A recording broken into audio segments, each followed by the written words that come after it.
I'm Martin Tyler, and you're listening to Harry Symeou.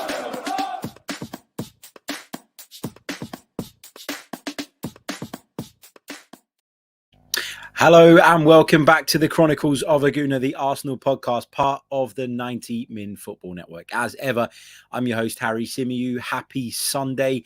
The sunshine seems to have disappeared here in North London, and instead we're having to make do with some cloud and some expected rain a little bit later on. And I've got to say, it's dampened my mood a little bit.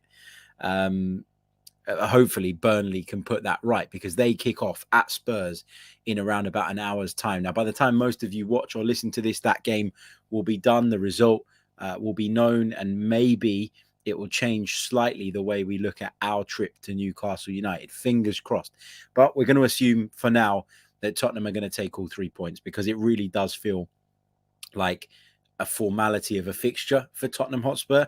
If you can't beat a team at home that are languishing down at that part of the table, then you really don't have much right being in the Champions League. And that can be said of both of us on numerous occasions this season, because the inconsistency among both sides has been clear to see.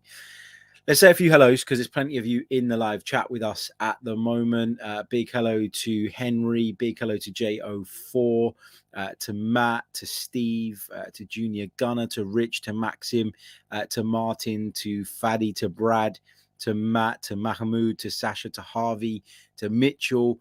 Lots of you in the chat box, as always. Great to see you guys. Don't forget to leave a like on the video and subscribe to the channel if you're new.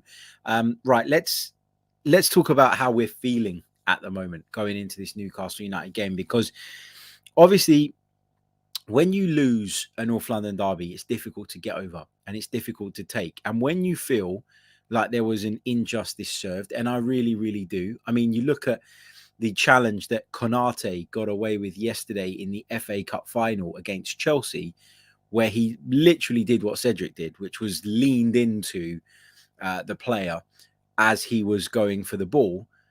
You saw Craig Pawson completely ignore it and wave it away. So when you see stuff like that, it actually makes it harder to get over what happened on Thursday, because that sense of injustice and that feeling of hurt that we all had coming away from the swamp the other night, it's one that is hard to get over, because and you feel like we were wronged. And I know a lot of people out there think it was a penalty, Arsenal fans included, and that's fine. But I just want to see consistency. And why I was so upset and disappointed with that decision was that it shows a clear lack of consistency, because we see those types of challenges over and over and over again. And we saw one yesterday on a huge stage in the Champions League, the FA Cup final, and nothing was done about it, because the referee, applied some common sense. So because we've had a quick turnaround, because we played on Thursday night and we now play on Monday, and I know that it's not as quick a turnaround as Tottenham's, for example, but it's still not long enough for you to kind of process and get over the disappointment of the other night. But that will be and will have been Mikel Arteta's biggest task over the last couple of days. It's about resetting everybody. It's about getting everybody into the right headspace going into a huge, huge game. Why? Because this is still in our hands. We could still qualify for the Champions League regardless of what Tottenham Hotspur do, regardless of whether they drop points against Burnley or not, which at the moment for me feels unlikely. So look, let's switch our attention to Monday night. That's what the players have to do. That's what the manager has to do. And whilst many people were critical of Mikel Arteta's pre-match interview, I actually thought that was the beginning of him resetting Arsenal. Take the blame away from your players. Take the damage in confidence that you could potentially get from sort of hanging the players out to dry or pinning the defeat on them. Take all of that away and throw it all at the referee. Throw it all at the officials. That's good management for me. Now, people call it petulant. It's funny how when Mikel Arteta does it, it's petulant. But if Jurgen Klopp or Thomas Tuchel or Antonio Conte, who threatened to resign after his team were poor against Burnley, talk about drama. When those guys do it, it's okay and it's genius management. But when our guy does it, it's a big, big problem. Also, another little thing I want to have a quick moan about with relation to the FA Cup final yesterday was it was the 150th FA Cup final. And as part of the celebrations, the FA invited some heroes from the FA Cup in years gone by to come and stand on the pitch at halftime, some of whom were former players who are still around, some of whom were relatives of legends that are sadly no longer with us. But I watched it and I looked closely and I rewound it and I tried to see again, and I could not see a single Arsenal representative. Arsenal Football Club have won the FA Cup a record 14 times, and there wasn't a single person that the FA could have got to come and stand on the pitch at Wembley, along with all the others, in celebration of the competition's 150th anniversary. It is mad. Absolutely mad. And it just irritated me, because Arsenal should be respected in that competition of all competitions. And so to not see any representation there, I thought was disappointing. Also, as well, as Arthur points out, Paul Tierney was the VAR in the game yesterday. Paul Tierney, the man who couldn't wait. He couldn't wait to point to the spot after Cedric's challenge on Son. Paul Tierney, that same guy, yes, was on the VAR duty yesterday and didn't see anything wrong with Konate's push on Ziyech or Konate's lean into Ziyech. Make of that what you will. Make of that what you will. Charles says, F the FA. I think I agree with you. And JO4 says, Harry, there's an agenda against us, even subconsciously from the FA and refs. How better to silence them than getting in the top four? Yeah, I think you're right. Look, let's turn our. I said I was going to do it a few minutes ago, and we got sidetracked, as we do on these podcasts. But look, let's turn our attention to Newcastle United, and it's a weird place to be in with this fixture, because it's not one that you go, oh, this is one that we should win. Like, it's not. If you want to get in the Champions League, you need to win it, but it's not one of those games that you look at and go, you know, well, this is one that we should go and win comfortably. This is not Norwich away. You know, with all due respect, it just isn't that. This is a very, very strong Newcastle United side who have impressed a lot in recent months, who have improved dramatically under the management of Eddie Howe, and having added some recruits to their squad due to their newfound wealth. Fair play to them. You know, they've turned it around. I thought they were going down. I really, really did. And I thought that Eddie Howe was an appointment made with the idea of going down in mind, as someone who could potentially bring them back up and would be quite okay with working at that level if indeed the unthinkable happened. But you've got to give Eddie Howe a lot of credit, because he's managed to turn things around very, very quickly. He's made them much better to watch. He's made them much more offensive, which may work to our advantage in that they're less likely to play with that frustrating low block that we sometimes come up against and struggle against. So in that sense, maybe that works to our advantage. I don't know. But you have to give Eddie Howe immense credit, and you have to give Newcastle immense credit. They're an incredibly passionate fan base, probably one of the most passionate in the country.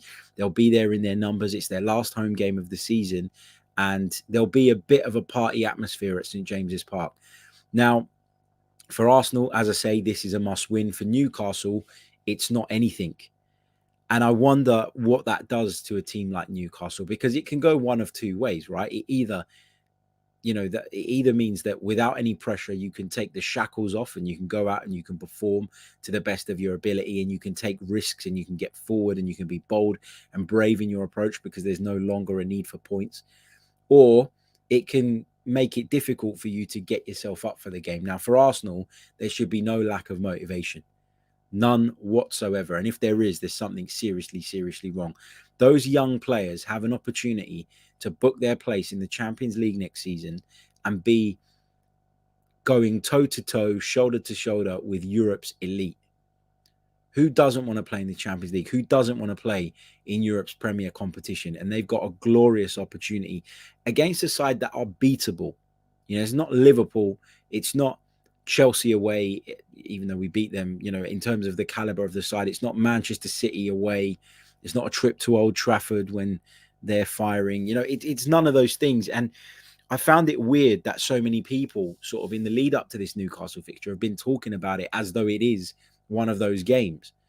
Now, that comes from people having a lack of trust in Arsenal, I think. It comes from what people saw on Thursday night. But it's really, really funny how the narrative can change, because on Wednesday, people would have backed us to go to Newcastle and get a result.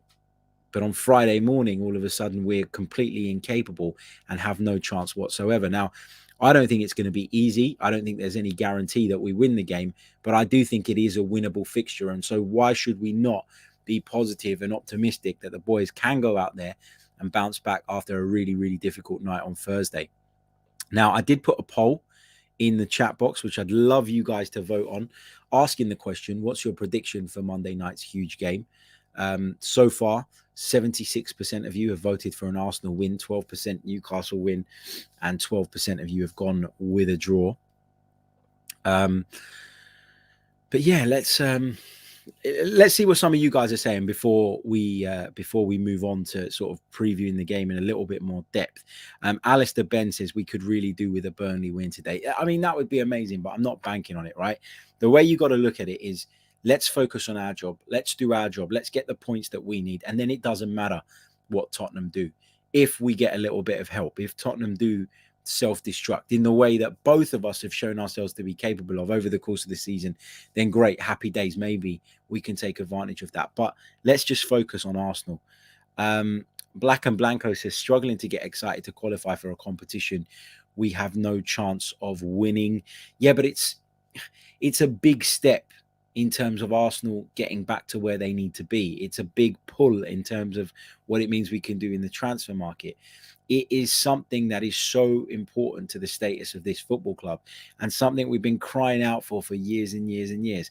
There's no reason why we can't have a good run in it. There's no reason why we can't get through the group stage, get a favourable draw in the round of 16, and all of a sudden you're in the last 8 of the competition. Stranger things have happened, and Arsenal could continue to improve.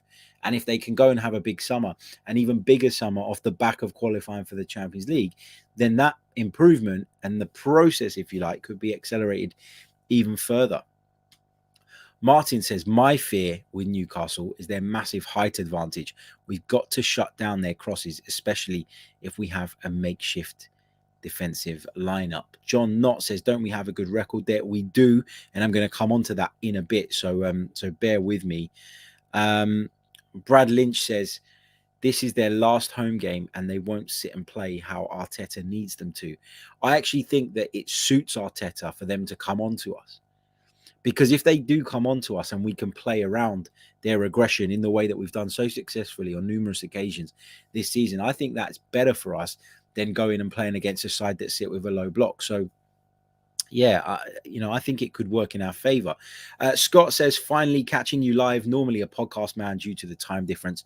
Lots of love from Melbourne, Australia, and to you, my friend, and to everybody else over in Australia as well. I know the time difference is a pain in the backside, but welcome to the live stream. Good to see you, man. Junior Gunner says the whole of the footballing community will be praying Newcastle take points off us. If the top 4 is a big motivation, so should be silencing all the critics that can't wait to write soft Arsenal, bottle it again. Completely agree with you, mate. Completely agree. Steve Stone says, I'm concerned with our centre-back situation. Me too, and we're going to come on to that a little bit as well. Fala says, Harry, the club think that we're ahead of schedule, so I think the players have relaxed because the target has been achieved, so both teams have nothing to play for. Don't know about that. Martin also goes on to talk about the bonus that is on offer apparently to a lot of the players if they do qualify for the Champions League. Look, there's a few questions in there as well, but I'm going to take the questions a little bit later on in the show. We're going to do a dedicated Q&A section, so hold on to those for me while we dive into the game a little bit more, and then I'll come back to those, I promise. So hold fire on them and pop them back in the chat in a little bit when I give you guys the prompt. Right, let's flick over then to the Premier League's website and let's have a look at the stats and facts around this fixture. Now, when you look at head-to-head meetings in the Premier League between these two sides, 53 times Newcastle and Arsenal have met. Now, Arsenal have won 33 of those fixtures, 12 of which were away wins. We've won 21 times at home.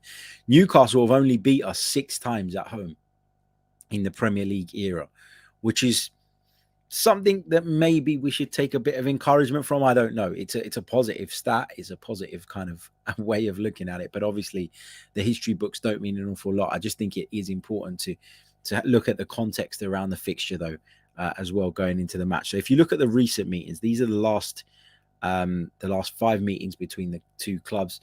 We beat Newcastle at Emirates Stadium on Saturday, 27th of November by 2-0.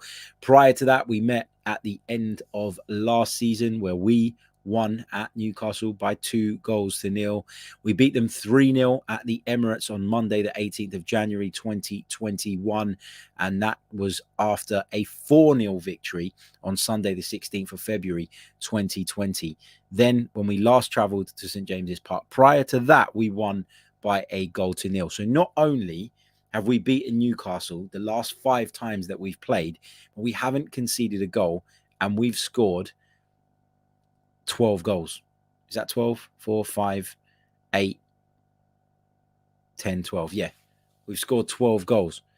So when you look at this fixture historically, there is a lot to be optimistic about. There is a lot to be encouraged about. But obviously, things have changed. Newcastle, through a lot of that time, have had substandard managers, had Mike Ashley sort of draining the football club, haven't been as proactive and as successful in the transfer market as they've shown themselves to be in the last few months.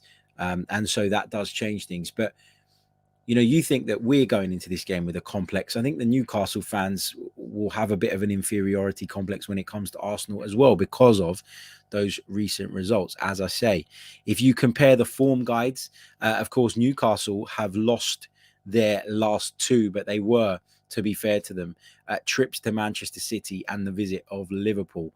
They conceded 6 goals in those 2 games without reply. But prior to that, they'd won their 3 games against Norwich, Palace and Leicester. Arsenal have won 4 out of their last 5. We beat Chelsea, we beat United, we beat West Ham, we beat Leeds, and then we were humbled by Spurs just the other night. So kind of similar in terms of the form guide. Season so far, Newcastle sit down in 14th place, Arsenal in 4th. Now look, I'm not naive enough to think that this is an easy game, or that everything that we've seen in the history suggests that we're going to beat Newcastle, so why not feel confident that that's going to be the case again. But what I would say is this: if you can't beat a team that are in 14th place when you need to, then are you good enough for the Champions League? Are you at that level? Now, I know one-off games don't always determine, whether you're a good side or not, whether you're, whether you're at the level, whether there's been improvement. Now, I'm a big believer in that things can go wrong in a one-off game and that can paint a false picture. But when you look at the 2 fixtures we've got remaining, Newcastle are in 14th, and as it stands, Everton are in 16th. They're not ideal fixtures because we have to go to St James's Park, but they're not the worst fixtures that we could possibly have. It just so happens that Tottenham have got probably the easiest 2 fixtures they could have asked for going into this weekend, which is a little bit frustrating, but it is what it is. Listen, 2 winnable games coming up for the Arsenal, and if we win them, we've done it.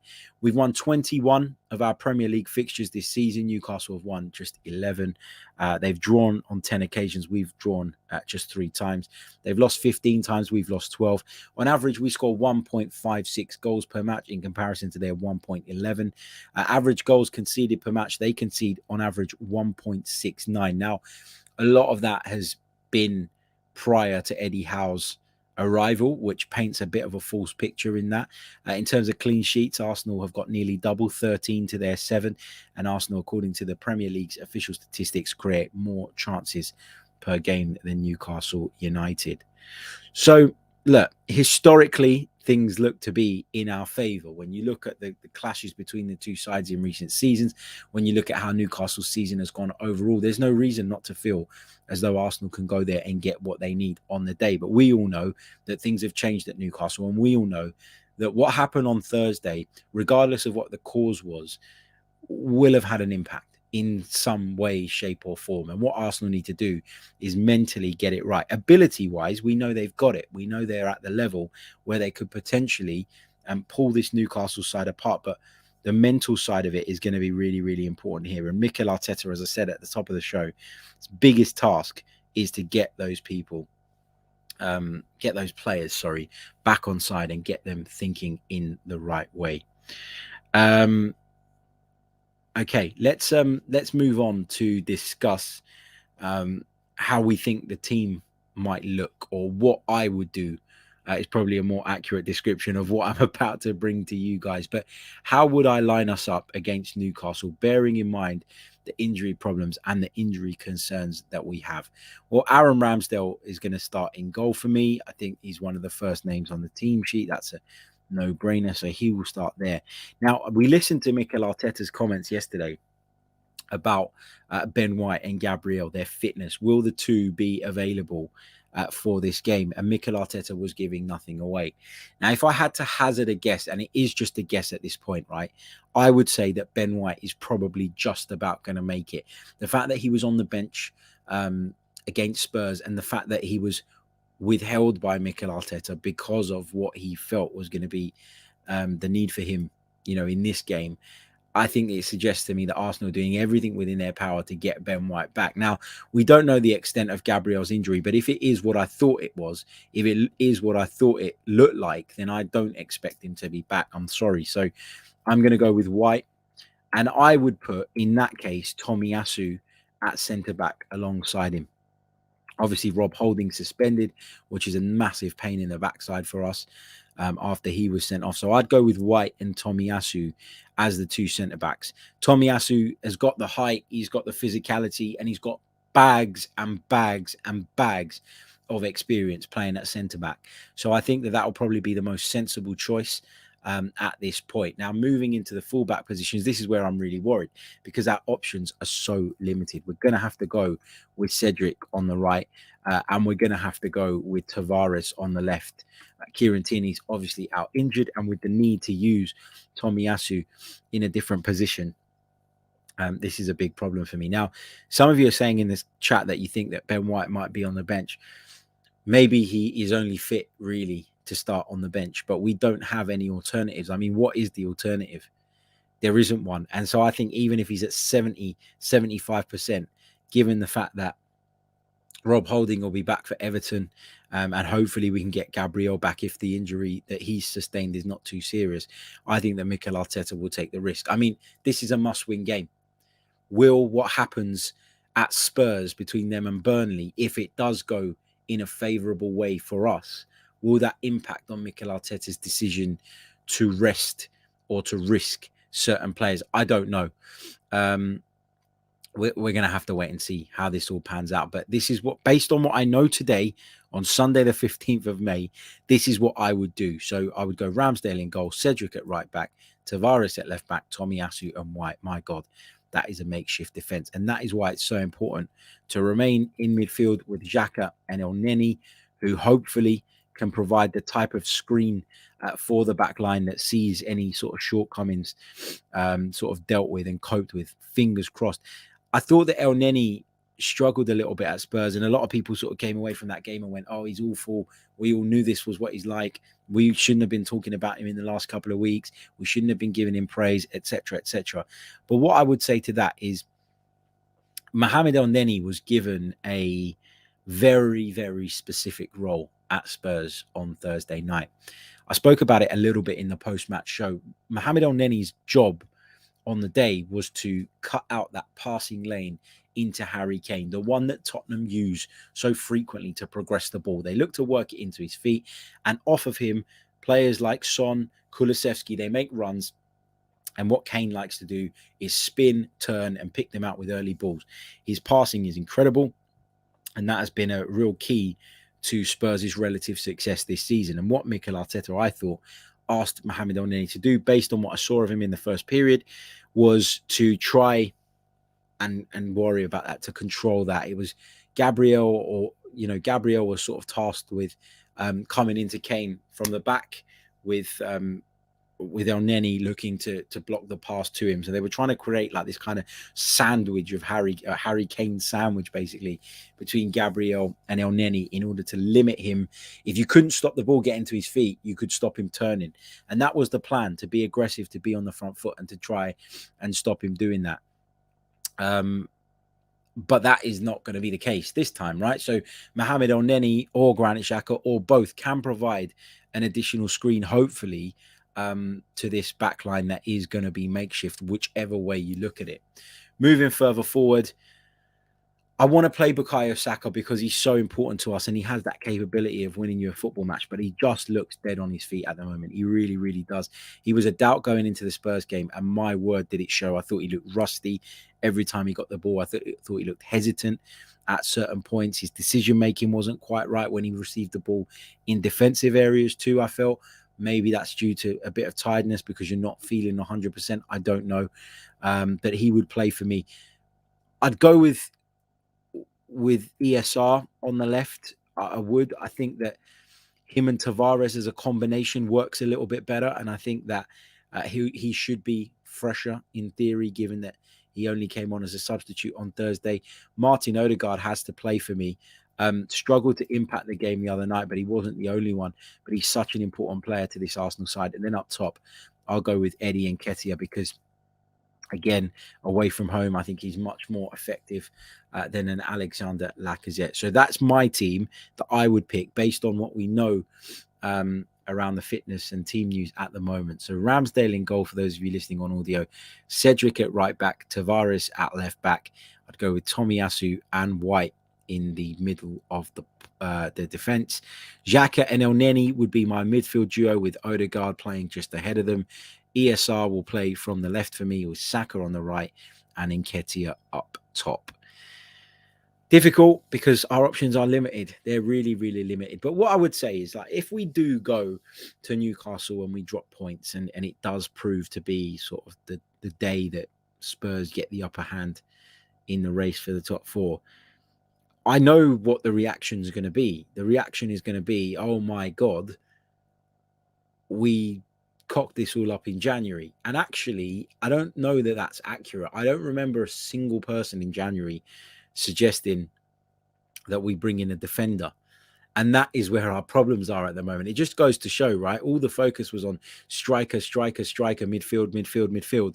And actually, Elneny's come into the team and done a relatively good job. And Nketiah has found some form and has improved.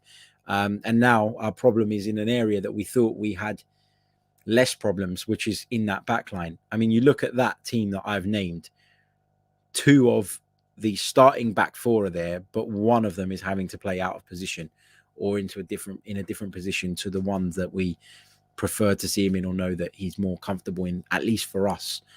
So yeah, it's difficult, isn't it? But it just goes to show, doesn't it? Like during January, it was striker, get a striker in quick. If you don't get a striker in, we're going to mess this up. If you don't get more goals in the team, we're going to mess this up. And actually now our problem is at the complete other end of the pitch, which just goes to show that football is incredibly unpredictable. And so it's very easy to look at things in hindsight and say, we should have done this, we should have done that. You can't predict everything. A big hello. Sorry, mate, I can't read the name, but a big hello to our friend joining us from Botswana. Hope you're well, man.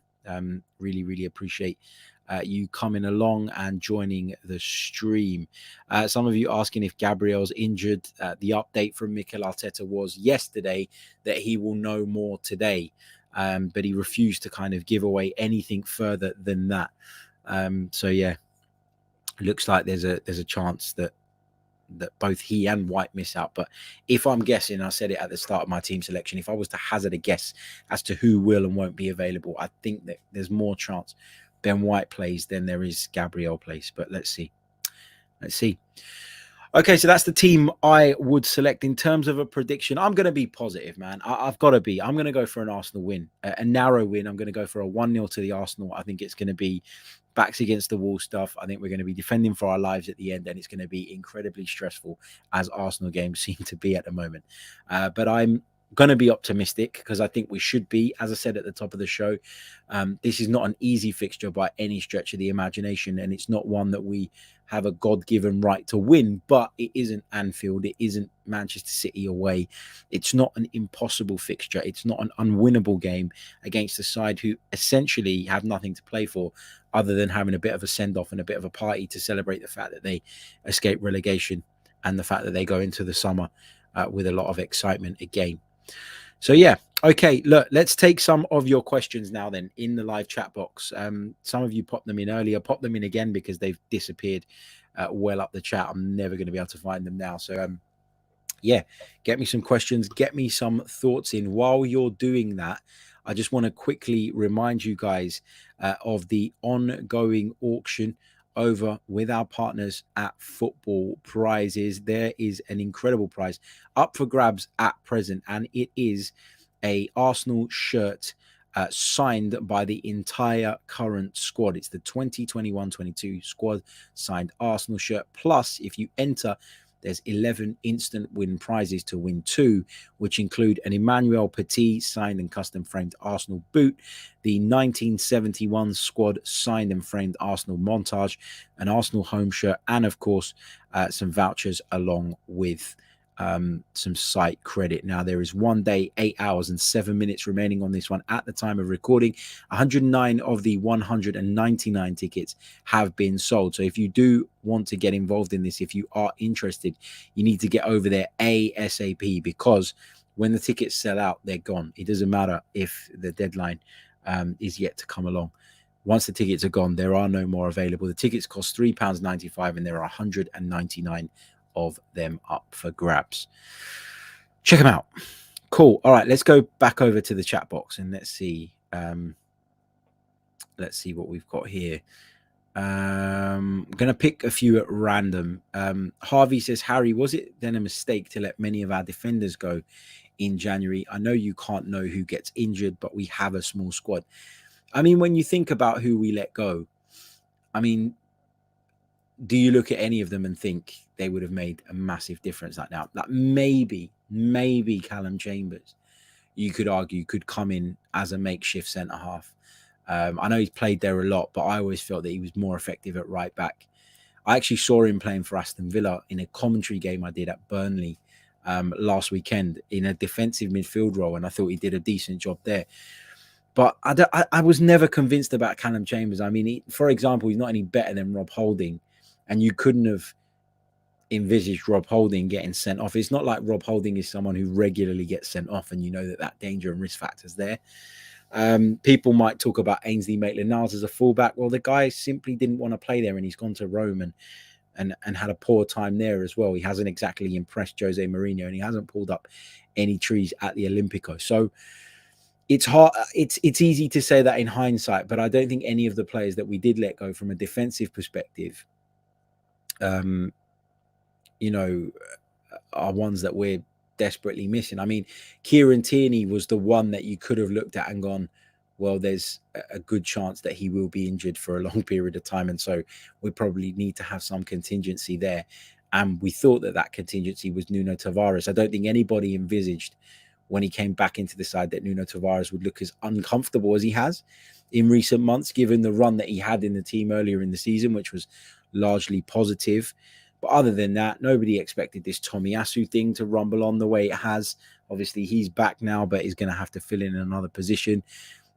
Didn't know that Gabriel was going to pick up an injury. Didn't know that Ben White was going to pick up an injury at the same time. And that, as I say, Rob Holding was going to get sent off. I think it's difficult to stockpile players and to keep players at the club and to keep players happy with an absence of European football. And so I understand why Arsenal did it. But also, it's not just about that. It was about clearing the decks ahead of this summer. Now, you've already heard reports that we're about to sign Marquinhos from Sao Paulo. You've already heard reports that Arsenal are looking to make a move for Gabriel Jesus. You've already heard that Arsenal supposedly have agreed a fee for Bologna's defender Aaron Hickey. So Arsenal seem to be trying to make moves early in the transfer market. Now, that doesn't happen and can't happen if you don't clear the decks ahead of time. So I honestly believe that Arsenal's preparation for the summer began in January when we were letting people go. And whilst we'll be disappointed, and I absolutely will if we don't get Champions League football based on the opportunity that we've had, the club have achieved their objectives and their goals, which in their minds justifies the way they attacked the January window. It justifies the fact that they didn't panic buy, and it justifies the fact that they didn't go and spend vast amounts of money on players that they weren't sure of just from fear of being left short, because fifth was something that they were hoping to achieve. I think they were looking to finish in the top 6. and they've wrapped up 5th with a couple of games to spare. So actually, to then say, whether you agree with this or not, to then say that they've cocked it up to them would feel inaccurate, because they set that objective, an objective that's been met, and they've managed to do that whilst, as I say, getting people off the books, but also clearing the decks ahead of the summer. Amira says, if White isn't fit enough, do you see us going with a back 3 of Cedric, Tommy, and Nuno, and bringing in Sambi to pack the midfield for protection, or is that too defensive? I can't see us going with 3 centre-backs, because we just don't have centre-backs available to us. And I wouldn't personally trust Cedric and Nuno to play as part of a back 3. I think they're 2 players that are better off playing as wing-backs, if anything, because they're further away from the goal. And both of them are actually not too bad when going forward, as opposed to what they look like defensively. So I wouldn't do that personally, but you never know with Mikel Arteta. You never know what he's going to produce. Russ Morgan says, if we do finish 5th, can you still see us getting the majority of the players we have identified? I can. Yeah. I think that the plans have been in place for a long, long time. It's now about execution. And I think when you're looking at some of those players, you know, that we know are targets, like Marquinhos, I don't think whether we're in Europe or not makes, or whether we're in the Champions League or not, I beg your pardon, makes that much difference. Because I do probably think, thinking about it yesterday, that Marquinhos probably could be sent out on loan. When I think about Gabriel Jesus, I think he would be okay to come to Arsenal as long as he still felt that the project was moving in the right direction, and I believe he does. Perhaps that Champions League qualification is what's holding things back, in the sense of, you know, maybe that will be the kind of tipping point for him, the tipping factor. I don't know, but I do think we'll still be able to get most of the players that we're looking at. Yeah. Highbury Arsenal says, hi Harry, I was at the game and saw Gabriel. He wasn't limping, so make of that what you will. And Ben White should be available tomorrow. I think Thursday was to protect him, to be honest. Mate, I was there too, and you're right. He didn't leave the pitch as someone who'd picked up this horrible injury. And I wonder if he kind of just said, look, I've felt a slight tinge here. A slight twinge, and I'm worried about this. And Arsenal just took the decision very quickly to get him off. And you know that Mikel Arteta would have been in that mindset, right? Because he decided not to use Ben White because of that, because he felt that the situation we were in meant that we couldn't really turn this game around. And so actually taking that risk might well have ended up being counterproductive. So there's a good chance, you're right, that he was taken off for protection more than anything. Fingers crossed that is the case, because if Gabriel and White play at centre-back, even at 75, 80%, I think we're a much better side for it. I think those two complement each other brilliantly. You got one who's a bit more aggressive, who plays on the front foot from a defensive point of view, in terms of sort of going to confront people. You've got one who drops off a little bit more, has, in my opinion, a better reading and understanding of where the ball's going to land, but then also has a greater ability to progress it as well. So I think they're a good combo. Awake Sunshine says, what about using one of the under-23s defenders? Now that was put to Mikel Arteta in an interview that he did yesterday, and he said that the young players who have been in and around the first team, who have almost joined in with stuff and sort of been kind of promoted, if you like, in that sense, of those options, none of them are centre-backs, they're full-backs, and so that concerned him a little bit. So I'd be very surprised if he was to do something like that. Said Abdullah says, Kieran Tierney has featured in just 57% of the Premier League games Arsenal have played since he signed it. Do you consider selling him this summer? It's a big bloody problem. There's no doubt about that. It doesn't matter how much you love Kieran Tierney, you have to be realistic and pragmatic about how often he's injured and the detrimental effect that has on the team. Now, we thought earlier in the season that in Nuno, we'd identified someone and brought someone to the club who was capable of deputizing, but also was on the path of development himself. And it hasn't gone as we'd have hoped and as we'd have liked. But I don't know that you'd sell Kieran Tierney, but I think you got to take more steps to protect ourselves against him being unavailable. And I think for me, the fact that we're after Aaron Hickey is probably a telltale sign of the fact that Arsenal have recognised that themselves as well. Sasha says, what are our Newcastle strengths and matchups we need to be worried about in relation to the team we'd likely put out? Who better protects Nuno ESR or Gabby if Xhaka has to play centre-back. That's an option that I think Mikel might consider as well if we are really desperate for centre-backs. But again, just like the Brighton game, for me, it takes away too much from our midfield. And I don't really want to see that happen. The players that we need to be worried about, well, there's a number of Newcastle players. I don't really know the team news on Newcastle, but obviously there's a number of players that we've got to be wary about. Will Bruno Guimaraes play? He'll feel that he has something to prove, because I don't believe that Arsenal actually were in for him. It was all paper talk. I think if Arsenal really wanted him or felt that he was worth what Lyon were asking, that deal would have been done. There's no way he'd have chosen a relegation scrap over the potential of playing in the Champions League with Arsenal. So, yeah, let's see. But there's him. There's people like Saint-Maximin if he's available. There's a lot of players. Even Joe Linton has kind of like been a new or been handed, it seems, a new lease of life at Newcastle. So they've got players that we should be wary of, but we've got players they should be wary of too. And if our players perform, the Sakas, the Smith Rowes, the Odegaards, we could potentially pull this Newcastle side apart. I'm going to pick up a couple more of your questions. Selgea says, which is easier to play against, a team already relegated or a team already safe? I tell you what, given that there's half an hour until Spurs kick off against Burnley, I am not going to answer this question from fear of jinxing. Not going to answer it. Sorry. Let's take a couple more bits and pieces from you guys in the chat.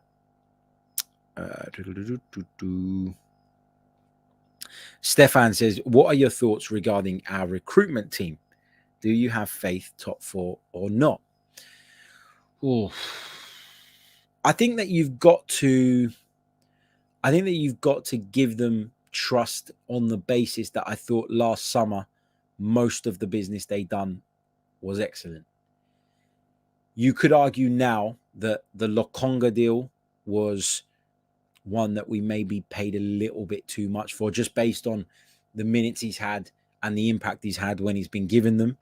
I think we can all agree that he's got talent. I mean, I think he's brilliant on the ball. I think he swans about the pitch beautifully. I think he's very technically gifted. I just think that earlier in the season, he got caught in possession a couple of times, just wasn't adapting quick enough necessarily to the Premier League and the fact that you don't get the time and space that you were getting in Belgium.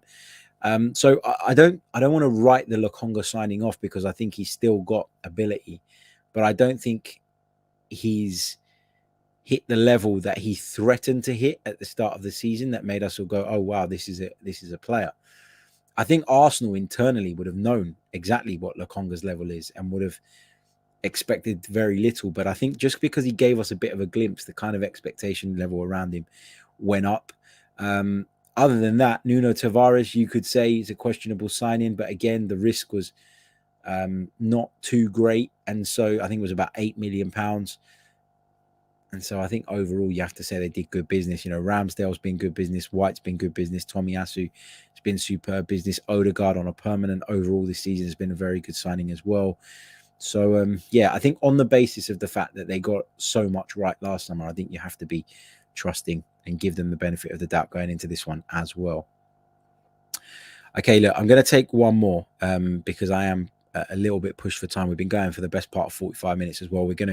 I'm going to sit down and watch that Spurs Burnley game, at least until Spurs score anyway.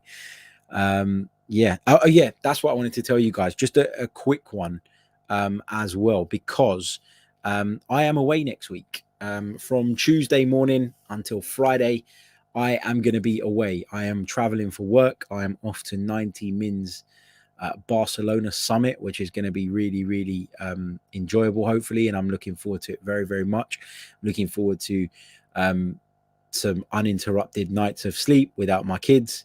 And I'm looking forward to some sunshine and some warm weather as well. So just to let you guys know, I will be getting content out daily, but it's probably going to be pre-recorded stuff, because I don't know exactly what my days are going to look like just yet. And I'm not sure that I'll have a spare hour to sit down and do a stream at any point. Plus, hotel Wi-Fi is always a little bit ropey as well. So what I'm going to do is I'm going to pre-record some bits and pieces based on what's new, based on what's hot, based on what's not, as we build up towards the end of the season, but also as we keep across all the transfer stuff as well. So reaction to the Newcastle game will come straight after the game live on the channel, and then from then onwards it's going to be pre-records, I'd imagine, unless I do get an opportunity to do a live. I don't know, but at this moment I can't promise it, so I'm going to get you some bits and pieces out that are going to be pre-records. There'll be a slightly shorter form as well, because there won't be that live interaction section. But I will keep delivering content, I promise, throughout that week. But I will be away, so it's going to be a little bit more difficult for me to put things in the diary and stick to them and bring you guys the live streams that we interact on regularly. A big thank you to Said Abdullah for your very, very kind donation to the channel, mate. Honestly, it helps so much, and I thank you so much for your continued support, mate. All the best. Hope you are well. Okay, gonna leave it there. I will catch you all.